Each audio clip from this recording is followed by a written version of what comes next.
할렐루야. 오늘 하나님의 말씀 사도행전 24장을 같이 보시도록 하겠습니다. 사도행전 24장 1절부터 우리 6절까지 보시겠습니다. 사도행전 24장 1절부터 6절까지의 말씀을 다 같이 교독하십시다. 닷새 후에 대제사장 아나니아가 어떤 장로들과 한 변호사 더둘로와 함께 내려와서 총독 앞에서 바울을 고발하니라.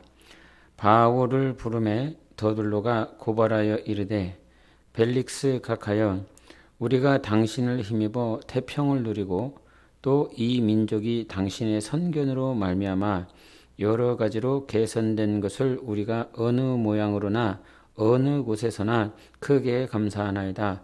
당신을 더 괴롭게 아니하려 하여 우리가 대강 여짜옵나니 관영하여 들으시기를 원하나이다.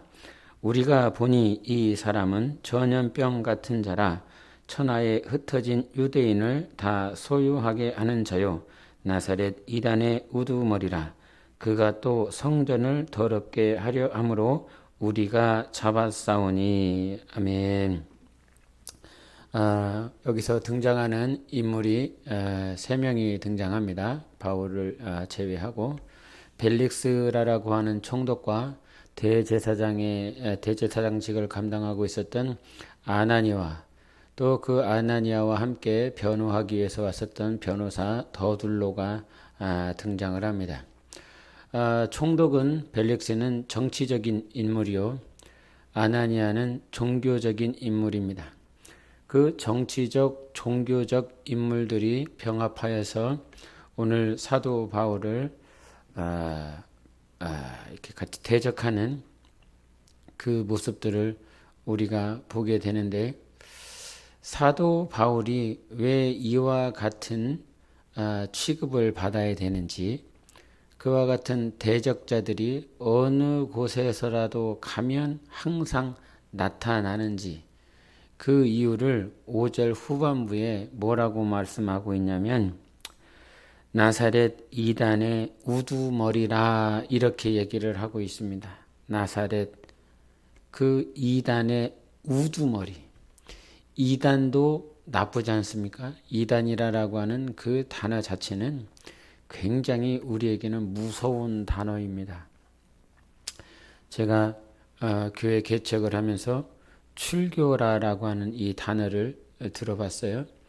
근데 그 출교라라고 하는 단어를 이렇게 깊이 이렇게 볼 수 있는 시간들이 되었었는데, 그 출교를 하는 자들의 당하는 자들의 모양들을 보니까 출교를 누가 시키냐면 종교 지도자들, 그러니까 신앙의 리더들이 아니라 종교성을 가지고 있는 종교 지도자들이 자기의 종교와 정치적인 입지와 자리들을 지켜내기 위해서 대단히 열심을 내고 있는 모양을 보게 됩니다. 그래서 그들은 자기 열심을 다하여 신실하게 예수 그리스도를 믿으려고 하는 자들을 출교라라고 하는 그 이름 하에 자기들의 독선과 자기들의 어떤 교리적인 권한들을 강화시키기 위하여 출교라고 하는 그 이름을 함부로 남용을 하는 것을 보게 되었는데, 여러분, 사도 바울이 오늘 왜 이와 같은 싸움을 하고 있는지를 알아야 됩니다. 그는 예수 그리스도의 이름, 나사렛 예수 이름 때문에 오늘 이와 같은 영적 싸움을 하고 있는 것입니다. 그래서 이 싸움을 하는 주된 요인은 결국은 예수이어야 된다는 것이지요. 우리는 신앙생활을 하면서 때로는 세상에서 살아가면서 많은 충돌들 또 이렇게 어떤 사건들을 접하게 됩니다. 그런 충돌과 그런 사건들이 과연 누구 때문이냐라고 하는 것을 우리는 잘 봐야 됩니다. 교통 질서를 지키지 아니하여 세상으로부터 이렇게 지적을 받는 그 일은 예수와 상관이 없는 것입니다. 주님과 상관이 없는 것이지요. 그래서 우리는 고통이라고 하는 그 단어는 자기의 실수와 자기가 이 세상에서 도덕적으로 윤리적으로 살아야 되고 세상 법, 세상 권세 앞에 순종하면서 살라라고 로마서 13장 1절에 말씀하신 것처럼 이 세상의 어떤 권한 안에 내가 순응하면서 살아가야 될 그런 존재입니다. 그러한 권세마저도 하늘로부터 왔다라고 말씀을 하셨기 때문에 그 일들을 감당해야 됩니다. 그런 삶 가운데에서 세상의 법에 저촉이 되고 어떤 세상의 문화에 내가 위반하는 그런 삶을 산다라고 한다면 당연히 내가 그와 같은 아픔과 고통을 당할 수밖에 없는 결과를 맞이하게 되지요.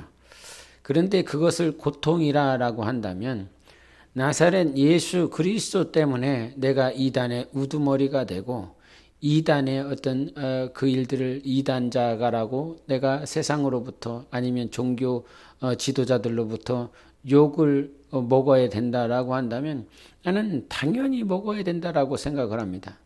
예수 그리스도 이 땅에 오셔서 신성을 회방하는 자다라고 하는 거예요. 신성을 회방한다라고 하는 것은 자기들이 믿고 있는 유일신 여호와 하나님을 대적한다라고 해요. 하나님의 이름을 망령되이 일컫고 그 이름을 대적하는 자라라고 하는 표현과 아주 동일한 것입니다. 예수님, 즉 하나님의 아들도 이 땅에 오셔서 메시아 그리스도이신 것을 세상에 드러냈다라고 하는 사실만으로 바리새인들이나 대제사장들로부터 굉장히 비난과 조롱과 박해를 친히 받으셨습니다. 사도 바울 역시도 자기가 세상의 어떤 그런 법 때문에 저촉을 받는 것이 아니라 이 예수 이름 때문에 고난을 받는 모양들을 이렇게 본다 이 말이죠. 그래서 여러분, 오늘 여러분이 살아가는 데 있어서 세상의 법을 초월하여 살아가면 분명히 우리에게는 고통이 따릅니다. 그런데 그런 고통이 아니라 하나님은 우리에게 고난을 받으라는 것입니다. 예수 이름 때문에 하나님의 나라를 위한 그 고난에 동참하라는 것이죠. 그래서 여러분 지혜롭고 또 현명해야 되는 것은 우리는 주님 때문에 박해를 받아야 된다. 말씀 때문에 박해를 받아야 된다.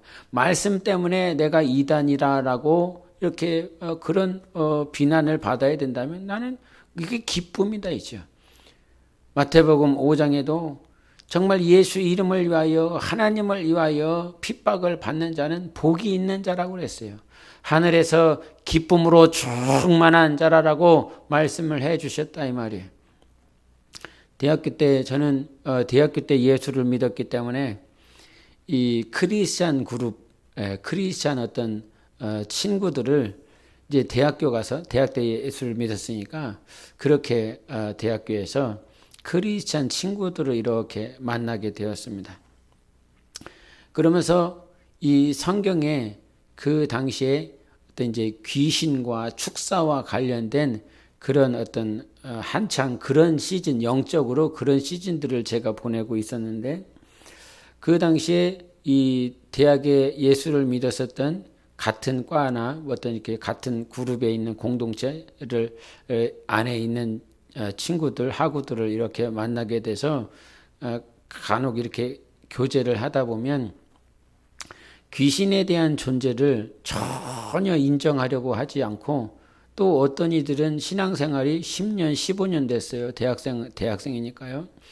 근데 어디 귀신이 있냐는 그런 얘기를 들었을 때가 있었습니다. 굉장히 저는 그 당시에 어떤 영적인 전쟁과 또 이렇게 권능, 권세 그런 부분에 꽂혀 있었던 시간이었기 때문에 이런 예수를 믿는데 그런 단어조차 모르고 귀신의 존재를 부정하고 부인하는 그 모양들 그런 것들을 보면서 이게 교제하기가 쉽지 아니하였습니다. 무슨 얘기를 하는 것이냐라고 하면 성경에 있는 것들을 믿으라. 성경은 진리를 우리에게 말을 하고 있습니다. 귀신이 어떤 허황되고 마치 신화처럼 없는 것들을 막 있는 것처럼 이렇게 만들어내는 그런 게 아니라 이 말이에요. 하나님은 분명히 귀신이 있다라고 말을 했고 제자들에게 귀신을 쫓으라라고 말씀해 주셨어요. 마가복음 16장 17절에 믿는 자들에게는 이런 표적이 따르니 그들이 내 이름으로 귀신을 쫓아낸다라고 그랬어요. 귀신을 쫓아낸다. 그러니까 귀신이 있으니까 쫓아라고 하는 것 아닙니까? 귀신의 나라, 세상 나라, 이 사단의 나라도 질서를 따라서 있다 이 말이에요. 그러나 믿는 자들은 내 이름으로 무엇을 쫓아낸다고요? 귀신을 쫓아낸다고요. 대적해야 된다고요. 싸워야 된다고요. 예수 이름을 가지고 내 이름으로 귀신을 쫓아낸다고 그랬어요. 할렐루야. 내 이름으로 쫓아내는 거예요. 과거에는 막 이렇게 축사를 하다 보면 막 인상을 막 씁니다. 막 귀신을 쫓아다니니까 막 인상도 막 쓰고 막 험한 말도 막 나가고 그러면서 막 인상으로 막 귀신을 쫓으려고 그러고 험악한 말로 막 귀신을 쫓아내고 막 더러운 영을 막 대적하려고 그런다 이 말이에요. 근데 영적 존재는 나의 험악한 인상을 보고 내가 험악하게 말을 하고 있는 어떤 단어들이나 문장으로 인하여 두려워 떠는 존재가 아니라 이 말이에요. 스게와와 일곱 아들이 귀신의 이렇게 사도 바울이 귀신을 쫓는 그 역사를 이렇게 보면서 자기들도 바울이 쓰고 있는 그 이름을 빙자하여 귀신을 쫓아내려고 그럽니다. 그러나 귀신이 안다 이 말이에요. 저놈이 정말 예수를 믿고 있는 것인지 저 바울이 사용하고 있는 그 이름을 진짜로 신뢰하고 있는지 그 귀신도 먼저 안다 이 말이에요. 그래서 스게와와 일곱 아들이 빙자하는 이름 진짜 믿음이 아니니까 가짜 믿음이니까 귀신들이 알아서 그들을 더 억압해버리더라 이 말이죠. 험악한 말로 귀신을 대적하는 게 아니에요. 험악한 당신의 인상으로 귀신을 쫓아내는 게 아니라 이 말이에요. 그러면 깡패들이 깡패들이 그래도 험악하니까요. 인상이 좀 있지 않습니까? 네? 몸에 막 이렇게 문신을 잔뜩 해놓고 막 피어싱을 막 눈, 코, 입에 막 눈에다가 막 해고 코에다가 해고 막 인상이 험악한 사람 앞에서 귀신이 떠나가는 것이 아니라 주님은 우리에게 가르쳐 주신 것이 뭐냐면 내 이름으로 귀신이 나간다고 그랬어요.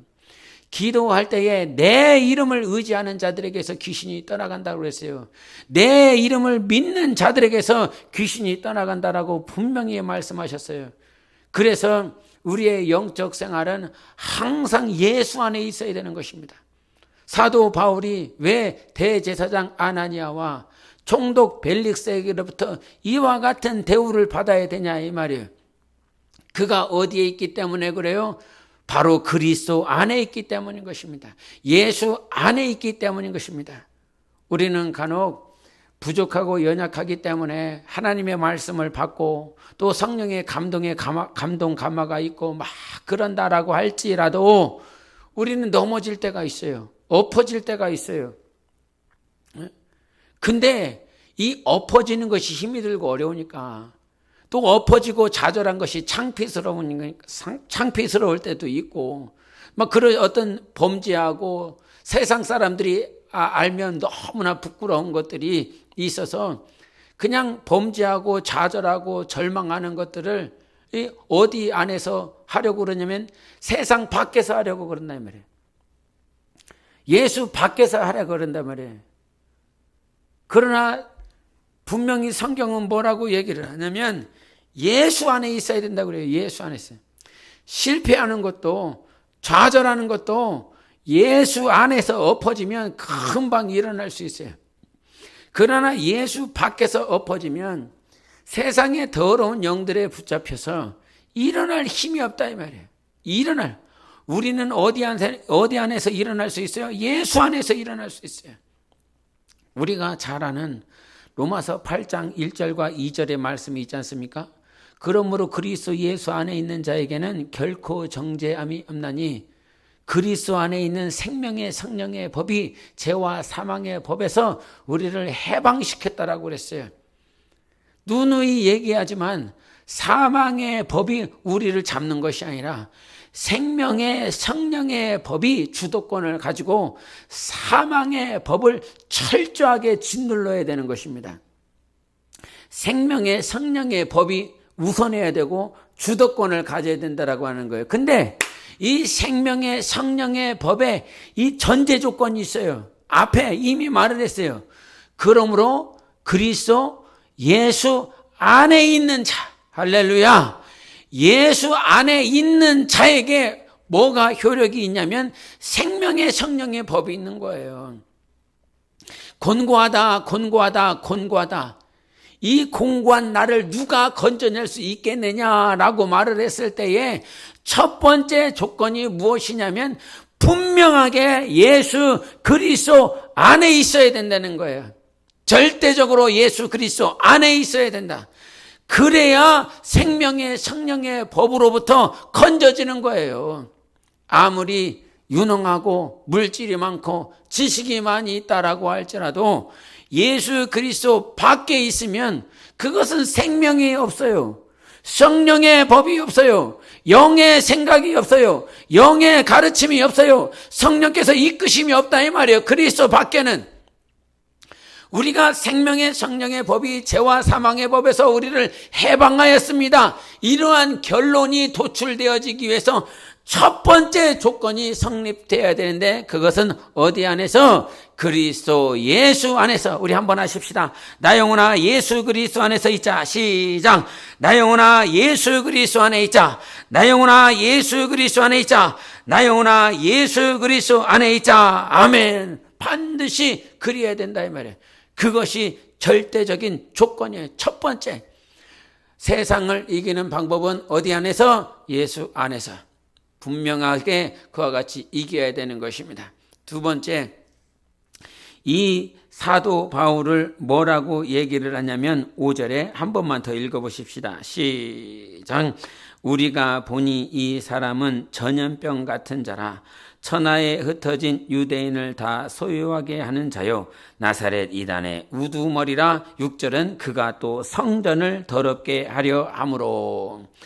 지난 21장 28절에도 유대인들이 사도 바울을 자꾸 대적하는 그 근본적인 이유를 뭐라고 말을 하냐면 성전을 더럽혔다고 그랬어요. 21장 28절을 제가 읽어보겠습니다. 외치되 이스라엘 사람들아 도우라. 이 사람은 각처에서 우리 백성과 율법과 이곳을 비방하여 모든 사람을 가르치는 그 자인데 또 헬라인을 데리고 성전에 들어가서 이 거룩한 곳을 더럽혔다 그랬어요. 더럽혔다라고 하는, 성전을 더럽혔다라고 하는 이 더러움에 대해서 얘기를 했지 않습니까?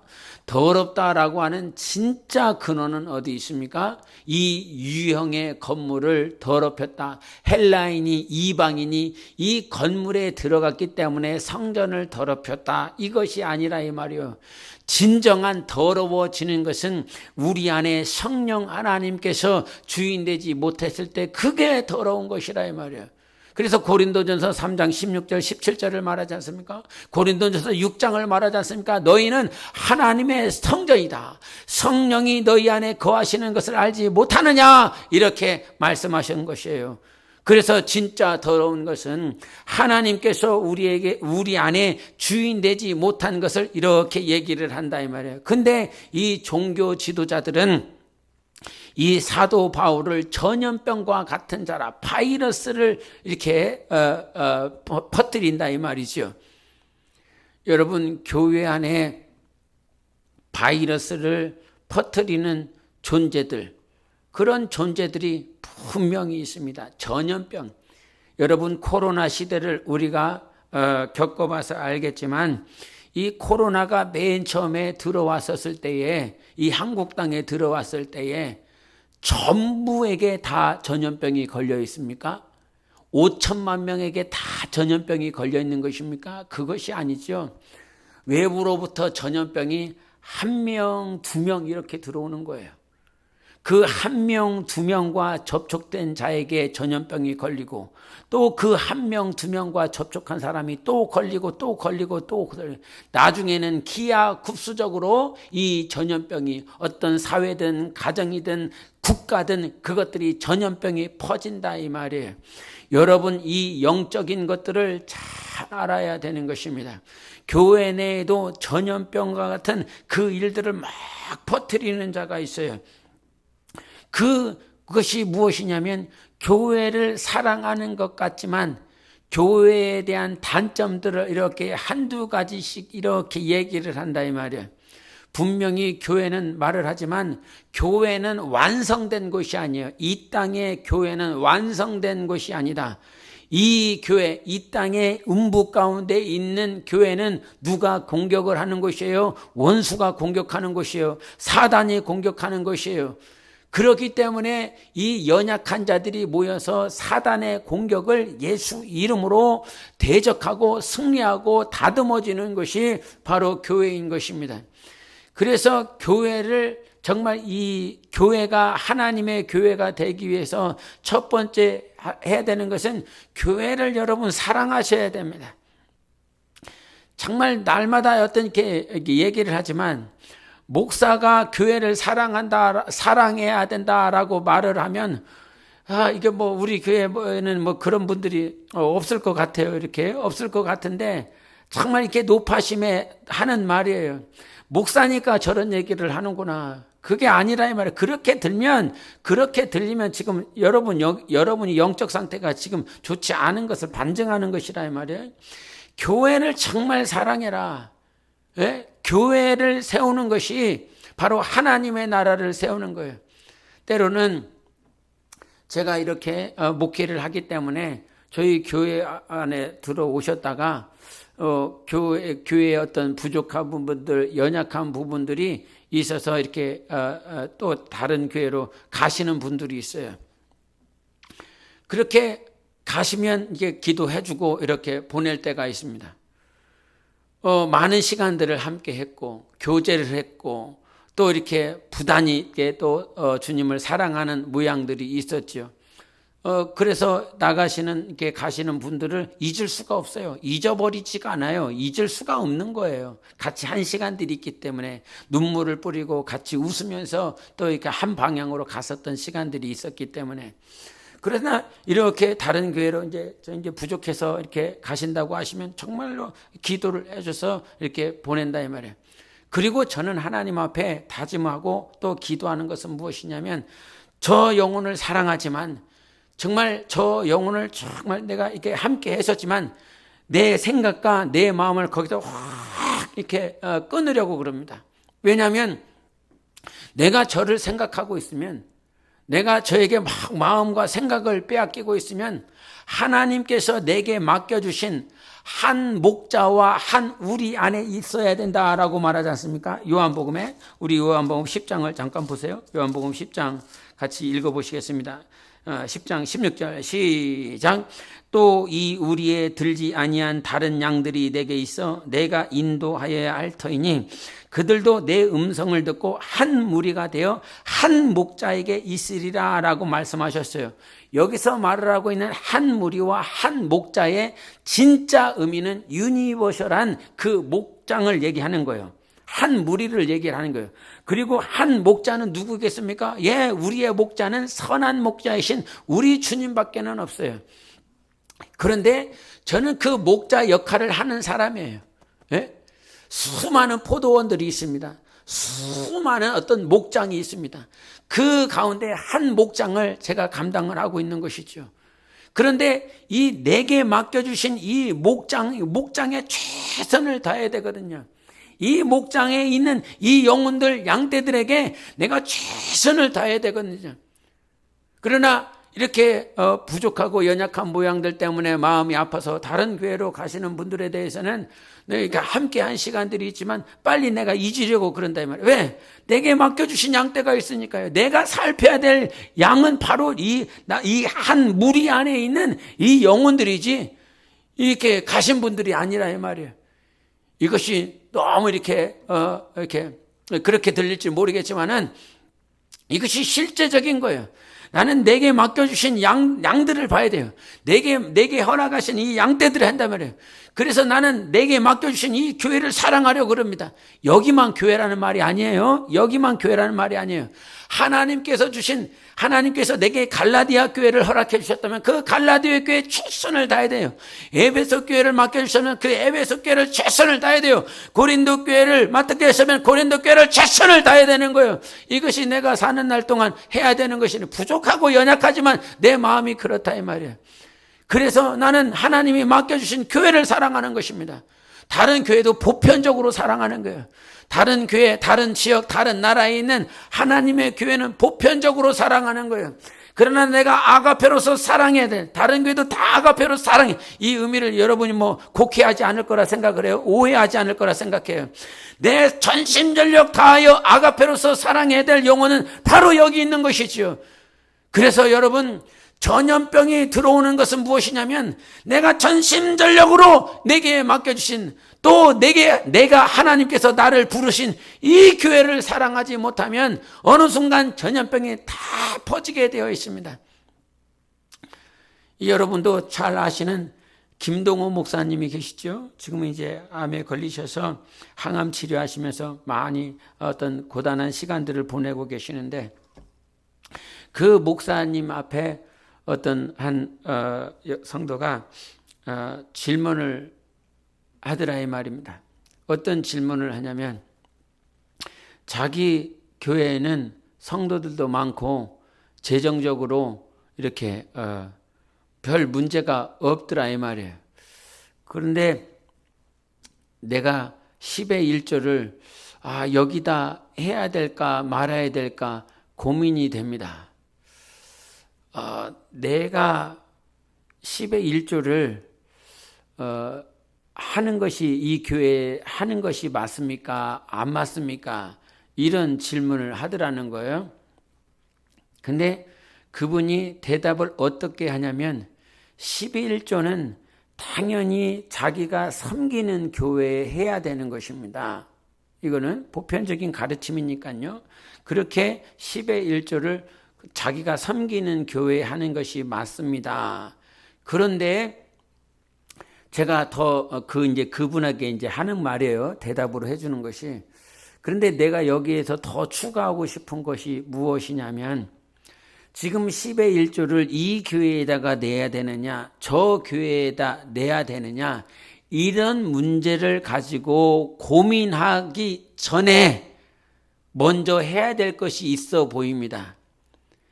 자기가 정말 10의 1조를 들여서 섬기고 사랑할 수 있는 교회가 그런 교회가 없기 때문에 지금 10의 1조를 내냐 마냐 그 문제를 지금 고민을 하고 있는데 지금 10의 1조를 고민해야 될 때가 아니라 정말 내 평생을 다해서 내 삶을 다해서 내 마음을 다해서 내 뜻을 다해서 섬기고 사랑할 수 있는 교회가 없습니다. 그것이 더 문제입니다 라고 말씀하시더라 이 말이죠. 저는 그 가르침이 너무나 100% 수긍이 되더라 이 말입니다.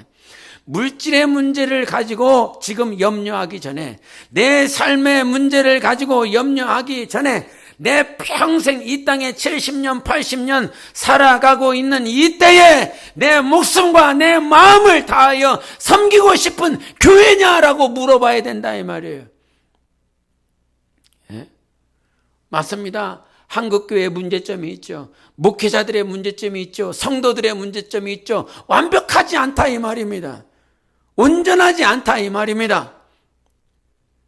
그러나 내 마음 가운데 하나님을 섬기듯 그 이웃을 섬기라고 말씀해 주셨으니 하나님을 섬기듯 교회를 사랑할 수 있는 이 마음이 우리 안에 있어야 되는 것이요. 그렇지 못하면 전염병과 같은 존재들이 계속 온다 이 말입니다. 교회를 섬기고 교회와 하나 되어지고 교회와 한 방향으로 가야 되고 교회와 그 목적, 그 불기둥이 가면 가고 멈추면 멈추고 그 구름이 멈추면 또 구름이 가면 계속 그와 같이 성령이 운행하시는 교회를 따라서 함께 움직여야 되는데 그것이 되어지지 않으니까 주변에 있는 전염병과 같은 그런 바이러스들이 자꾸 들린다 이 말이죠. 예? 어떤 행사를 교회를 통해서 함께 나아가야 되는데 그것이 되어지지 않아요. 여러분, 교회를 사랑해야 돼요. 교회를. 그리고 두 번째 여러분에게 당부하고 싶은 것은 목회자를 사랑했어요. 참 어이없게 이런 얘기를 해야 되는 것이 참 우스꽝스럽지만 목회자가 목회자를 사랑해야 된다라고 하는 이 말을 해야 된다라고 하는 것이 좀 아이러니하긴 해요. 그러나 여러분, 하나님께서 허락하신 여러분의 목회자, 여러분이 섬기고 있는 그 교회의 목회자가 최고라고 생각해야 된다 이 말이에요. 예? 그게 아니라고 생각하면 빨리 떠나라 이 말이에요. 빨리 떠나는 게 좋아요. 성령으로 하나 될 수 있는 목회자를 찾는 것이 가장 좋은 거예요. 그리고 결정했으면 그 모든 결정 앞에 하나님을 신뢰함으로 부족한 모양이 있는 목사요, 또 우둔한 모양이 있다라고 할지라도 하나님께서 허락하신, 하나님께서 결정케 하신 그 결정 안에서 최고의 목사라고, 최고의 목회자라고 신뢰하며 하나 되려고 몸부림쳐야 되는 것입니다. 이 얘기를 하는 이유는 요즘 이 세상이 수많은 설교자들이 있기 때문에 수많은 목회자들의 소리를 듣습니다. 그래서 이 어떤 유행처럼 어떤 2020년도에는 어떤 목사에게 막 이렇게 뭐 유튜브나 아니면 인터넷에서 떠드는 아주 유명하다라고 하는 그런 설교자가 있어요. 어떤 한 시즌이 있어요. 그 설교자. 그러면 그 설교자에게 그 설교자의 소리를 듣고 교회에 와서 이 목사 설교 잘하더라고. 이 목사 설교 너무 은혜스럽더라고. 성령 충만하더라고. 그리고 한 달, 두 달 지나고 나면 또 그 목사 설교를 안 듣고 다른 목사 설교를 들어갔고 또 그 교회에 들어가서 자기가 몸담고 있는 그 교회에 들어가서 나 이제는 그 목사 설교 안 들어. 좀 그렇더라고. 계속 듣다 보니까. 그러면서 바꿨다는 거예요. 설교자를 바꿔서 요즘에는 이 설교자를 듣는다 이 말이에요. 그리고 또 한두 달 지나고 나면 또 이 설교자를 안 듣고 다른 설교자를 듣는다 이 말이에요. 그것들이 막 교회에 팽배해요. 유행처럼 돌아. 정말 그거 가지고 살 수 있겠느냐 이 말이에요. 예? 정말 설교자를 바꿔가면서 계속 들을 수 있겠느냐 이 말이에요. 여러분, 정말 우리를 자라나게 하시는 분은 어떤 설교자를 계속 바꿔나가면서 들어서 유행처럼 듣고 있는 어떤 외식, 이번에는 양식을 먹고 이번에는 중식을 먹고 이번에는 인식을 먹고 이번에는 한식을 먹고 그렇게 영혼이 자라나는 게 아니라 말이에요. 영혼은 순종하는 말씀이 필요해야 돼요. 순종은 자기에게 필요한 말씀을 듣는 것이 아니라 자기에게 은혜가 되는 스스로 찾는 밥이 아니라 성령이 우리에게 주시는 말씀을 들어야 된다 이 말이에요. 자기 영혼을 잘 알 수 있는 목회자가 저 유튜브에 있는 사람이 아니라 이 말이에요. 인터넷에서 떠도는 목회자가 아니라 이 말이에요. 내 영혼을 가장 잘 아는 목사는 당신이 섬기고 있는 목사가 가장 잘 알아요. 성령이 그래서 교회에 하시는 말씀 하잖아요. 에베소 교회에 주시는 성령의 말씀과 그 두아디라 교회든 아니면 라우디에게 주시는 말씀이 다 다르다 이 말이에요. 자기가 섬기고 있는 그 교회를 통해서 성령이 말씀하신다 이 말입니다. 그런데 그렇게 되어지지 않으니까 다른 교회 목사 얘기를 해요. 다른 교회 성도들 얘기를 해요. 다른 교회 목사 설교 얘기를 해요. 다른 교회 어떤 시스템 얘기를 해요. 그것이 그 자기가 섬기고 있는 교회에 들어와서 모르니까요. 막 얘기를 한다 이 말이에요. 그 목사 아주 은혜스럽더라고. 그 교회는 이것이 좋더라고. 그게 뭐예요? 전염병이라 이 말이에요. 영혼을 죽이는 전염병. 분명하게 잘 아셔야 됩니다. 이것이 영혼을 죽입니다. 성령으로 하나 되게 하신 것을 힘써 지키라라고 말씀하셨는데 이것이 깨진다 이 말이에요. 제가 어디서 뭘 듣고 지금 이런 얘기를 하는 게 아니에요. 어떤 뭐 문제를 듣고 와서 이 얘기를 하고 막 화가 나갖고 이 얘기를 하는 게 아니에요. 저 오늘 아주 충만해요. 오늘 하나님께 은혜를 많이 받았어요. 예? 뭔가를 듣고 얘기하는 것이 아니라 주님이 우리에게 말씀하시는 소리를 들으세요. 교회를 사랑하셔야 돼요. 목회자를 사랑하세요. 그리고 자기 목장에 있는 목자를 사랑하세요. 위측 자를 섬기세요. 가장 최고라고 생각하고 주님을 섬기듯이 섬기세요. 그러면 성령이 하나 될 수 있어요. 성령으로 하나 되어서 주님의 나라를 세울 수 있다 이 말이에요. 예. 시간이 지나서 마무리를 해야 되는데, 정말 여러분, 우리는 예수 안에 있어서 예수 안에 있는 첫 번째 조건을 만족하세요. 예수 밖에서 싸우려고 하지 마세요. 실패하고 좌절하고 넘어지더라라고 할지라도 어디 안에서 살라고요? 예수 안에서 하세요. 예수 안에서. 그러면 생명의 성령의 법이 우리를 회복시켜 주세요. 일어나게 해주세요. 그리고 전염병과 같은 그런 세상의 악한 바이러스가 아니라 영혼을 살리는 전염병을, 정말 예수 생명을 증거하는 바이러스, 그것이 되라 이 말이에요. 그것이 되어지지 못하고 교회를 사랑하지 못하는 소리, 목회자를 사랑하지 못하는 소리, 성도를, 교회를 사랑하지 못하는 이 소리를 전염병과 같이 하여 성령이 하나 되게 하신 것을 다 망가뜨려 버리는 그런 사람들이 얼마나 있느냐 이 말이에요.